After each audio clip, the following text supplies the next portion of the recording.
Proverbs 31 verse 20 describes a virtuous woman in this way. She opens her hand to the poor and reaches out her hands to the needy. This is such a powerful verse. It describes perfectly how we are to think of others and how we can serve them instead of constantly going after our own wants and needs. Sometimes we can do everything right for the poor, sick, and needy.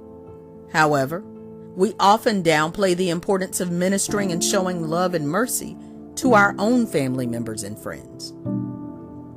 I'm not just talking about cooking and caring for your husband and kids or making time to catch up with an old friend. I mean really caring for them in a godly way, treating them how God would treat them. We need to reflect on how we treat the people closest to us and determine whether our words and actions are uplifting or destructive towards them. Do our tongues speak kindness?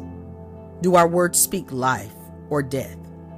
Like Luke 6 verse 45 tells us, the good person out of the good treasure of his heart produces good, and the evil person out of his evil treasure produces evil. For out of the abundance of the heart, his mouth speaks. But there's more to it than just words. 1 John chapter 3 verse 18 says, "Let us not love in word or talk, but in deed and in truth." Therefore, we must have integrity and show our love through our actions by being forgiving, selfless, generous, and peaceful to others, no matter how they treat us. The Apostle Paul reminds us of the importance of putting others before ourselves.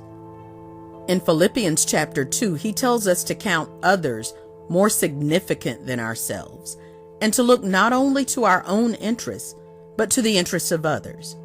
So this all sounds good in theory, but how can we really know if we are acting and speaking in a way that pleases God? Do you find yourself tearing other people down by judging their situation instead of trying to understand their circumstances and lovingly advising them? Do you say hurtful words should someone do you wrong?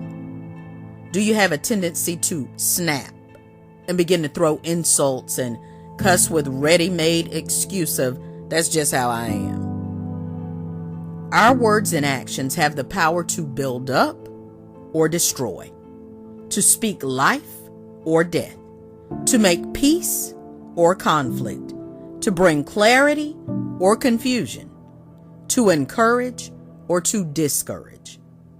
It is up to us to choose the right path and become the godly women God has created and called us to be.